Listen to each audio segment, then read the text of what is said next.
Olá pessoal! Hoje nós iremos discutir sobre como trabalhar com os dados que foram coletados.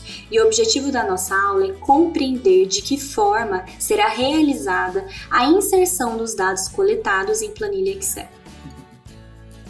Durante a coleta de dados e de todo o processo de tabulação desses dados, temos como referência as orientações do Sistema de Vigilância Alimentar e Nutricional, o SISVA. Eu recomendo que vocês, ao final da aula, baixem essas orientações, pois elas serão úteis no momento da tabulação dos dados. Nessas normas estão presentes orientações para coleta e também traz parâmetros preconizados para vigilância nutricional durante cada fase do curso da vida. Dentre esses parâmetros, o principal critério que todos nós avaliamos foram os dados antropométricos, e esses dados eles são fundamentais, pois com análise nós teremos informações sobre o equilíbrio ou desequilíbrio entre a necessidade fisiológica e a ingestão de alimento, que revela alterações físicas dos indivíduos, desde quadros de desnutrição até sobrepeso e obesidade. Para isso nós calculamos o IMC, o Índice de Massa Corpórea, segundo idade e também segundo sexo. Ao final das normas técnicas do SISVAN, vocês irão encontrar inúmeras tabelas como essa. Neste momento é importante vocês se atentarem à tabela que consta o IMC por idade e verificar também o sexo correspondente a essa tabela. Nessa tabela nós iremos avaliar o percentil e também iremos avaliar o score Z. A maioria dos fenômenos físicos segue um comportamento peculiar. Por exemplo, se após uma prova eu contabilizar as notas dos meus alunos e colocá-las em grupo de 1 em 1 ponto, o que eu vou encontrar? Eu vou encontrar que nos primeiros grupos, de 0 a 1, de 1 a 2, eu tenho poucos alunos. À medida que eu me aproximo da média, ou seja, entre 5 e 6, eu encontro a maior parte dos alunos. Por consequência, nos grupos com maiores notas, eu tenho poucos alunos. Se nós representássemos as notas dos alunos em gráfico, nós encontraríamos um gráfico de formato de sino, como o gráfico 1 da página 11. E esse gráfico, na estatística, tem um nome, que se chama curva gaussiana, ou que nós chamamos também de distribuição normal. Então, nós podemos representar estatisticamente os dados de medidas antropométricas também por meio de uma distribuição normal. No entanto, para uma análise mais aprofundada, a determinação dessa curva gráfica ela é muito complexa. Pensando nisso, na estatística nós temos algo que representa uma distribuição normal de forma simplificada, que é o score Z. O score Z é uma representação gráfica da distribuição normal em termos de desvio padrão. O ponto central da curva normal representa a média aritmética dos dados, que é igual à mediana e igual à moda. Quando convertemos uma distribuição normal para o score Z, representamos graficamente o quão distante estão os dados da média. E essa distância gráfica é significado do desvio padrão.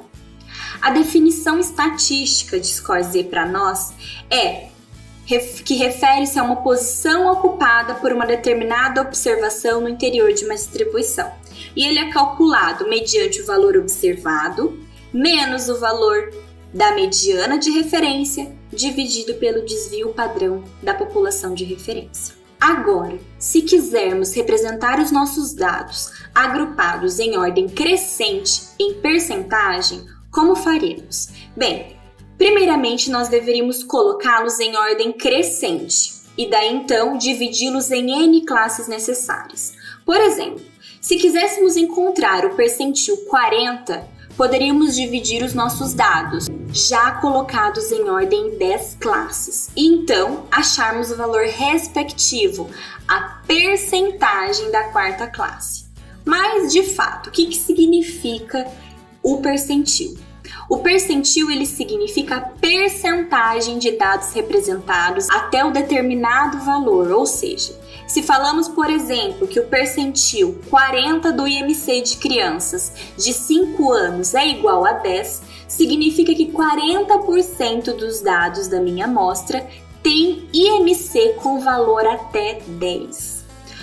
Como em uma distribuição normal, nós já sabemos o comportamento dos dados, os valores de percentis normais já estão tabelados e eles seguem no quadro 2 na página 11 do manual do Sysvan. Com a análise do score Z e do percentil, nós identificamos os estados nutricionais das crianças, que vai de magreza acentuada até obesidade grave. Para analisarmos os dados que vocês coletaram, os professores irão encaminhar uma planilha semelhante a essa e vocês irão iniciar a análise dos dados em que vocês coletaram.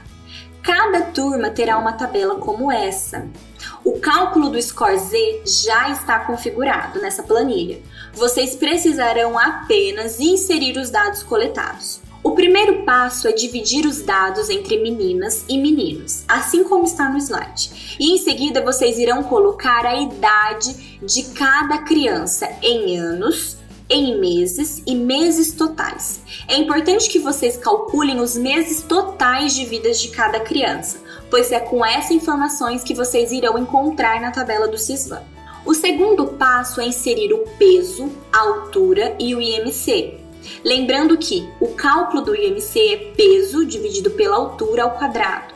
Segundo o IMC de cada criança, vocês podem analisar individualmente a situação nutricional, como demonstramos aqui no slide para vocês.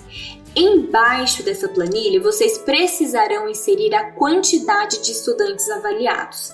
Por exemplo, se na turma 1 vocês avaliaram 23 crianças, vocês irão colocar a quantidade na quantidade total de estudantes, número 23. E vocês irão calcular o desvio padrão do IMC, do sexo feminino e do sexo masculino. Para isso, vocês precisarão colocar na caixa a seguinte informação: o igual, e vão escrever DESVPAD.A, que significa desvio padrão amostral. E vocês irão selecionar, assim como demonstrei aqui no slide, todas as meninas, o IMC de todas as meninas. E vocês irão dar um OK. A partir do momento que vocês darão um OK, o desvio padrão ele será calculado. E a mesma forma se aplica para calcular o desvio padrão dos meninos. Esse cálculo ele vai ser fundamental para a análise do score Z lá na frente. O quarto passo é inserir a mediana de cada criança. Para isso, vocês precisam voltar nas tabelas referentes ao IMC por idade e sexo. É importante que vocês confirmem a idade e também o sexo antes de inserir, assim como demonstrei aqui no slide abaixo. Na mediana, vocês irão olhar os meses referente a cada criança e inserir o valor referente à coluna 0 do score Z. Então, por exemplo, se a criança for um menino com 62 meses totais de vida, eu vou colocar na mediana o valor 15,3. Após a mediana, vocês irão perceber que o cálculo do score Z estará pronto. Qual que é o cálculo desse score Z? O valor observado, que é o valor do IMC, menos o valor da mediana de referência que vocês colocaram, dividido pelo desvio padrão da população de referência que vocês também já calcularam. Lembrando que ele vai automaticamente ser calculado, porque a tabela já foi programada para realizar esse cálculo automaticamente. O próximo passo é ir para a segunda tabela. Nessa tabela, nós iremos avaliar os dados segundo os padrões estabelecidos pela Organização Mundial de Saúde. Para isso, nós precisamos observar o score Z e contar a quantidade de estudantes até o score Z em questão. Vamos fazer juntos esse exercício. Nessa tabela, nós temos ao todo 19 estudantes. O score Z até -3, nós não temos nenhum. Então, nós colocamos ali o número 0. Até -2, nós também não temos nenhum estudante. Também colocamos 0. Quando nós avaliamos o score Z até -1, nós temos 3 estudantes, que são -0,35, -0,30 e -1,04. Então, eu coloco ali 3 estudantes. Até o score Z0, nós temos os 3 números mais o 0,10, o 0,78, o 0,0, o 0,54, o 0,04 e o 0,55, totalizando então 9 estudantes. Quando eu avalio o score Z até o 1, nós temos os 9 estudantes avaliados mais 1,97, 1,64, 1,28, 1,06, 1,40, 1,12, 1,93 e 1,87, totalizando então 17 alunos.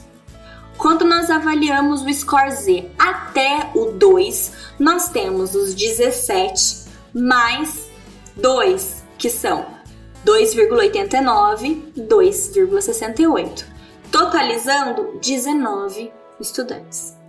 E até o 3, nós temos algum? Não, nós não temos mais nenhum. Então eu fecho a minha conta com 19. É importante que vocês estejam atentos, porque nós precisamos fechar com o número total de estudantes. Então aqui eu tenho 19 estudantes.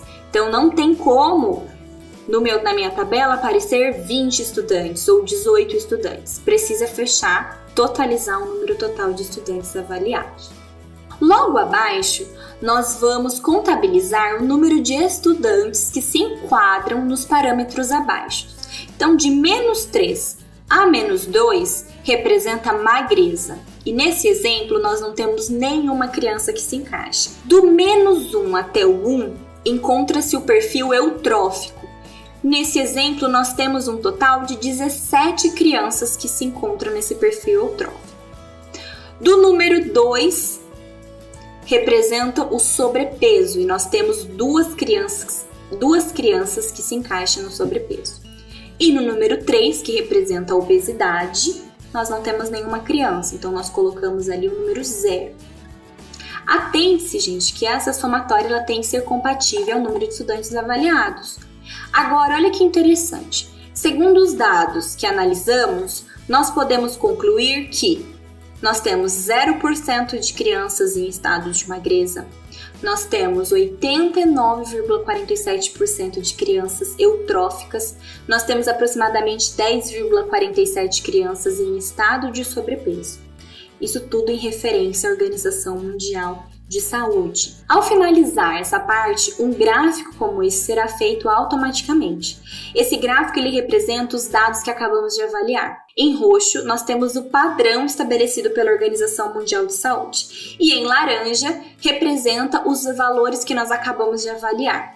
Assim, nós conseguimos ter ideia de como o nosso grupo, de como a nossa turma se encaixa segundo os padrões estabelecidos pela Organização Mundial de Saúde.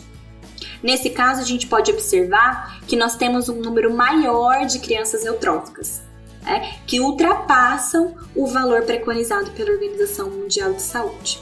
Com base em todas essas análises, nós geraremos informação em saúde e por meio dessas informações, nós realizaremos uma tomada de decisão, nós planejaremos ações, nós executaremos ações e nós também avaliaremos as ações. Isso tudo em decorrente ao nosso ano letivo, nós iremos realizar com base nessas informações geradas todas essas outras etapas. Todo o material produzido por essa aula que será útil no desenvolvimento e na análise dos dados encontra-se aqui nas referências, que são orientações para a coleta de dados, que eu já discuti com vocês, que é o material do CISVAN, e nós temos também o Departamento de Atenção Básicas e as orientações referentes aos marcadores de consumo alimentar, que serão fundamentais nas análises dos dados. Obrigada, então, pela atenção de todos e agora nós vamos praticar.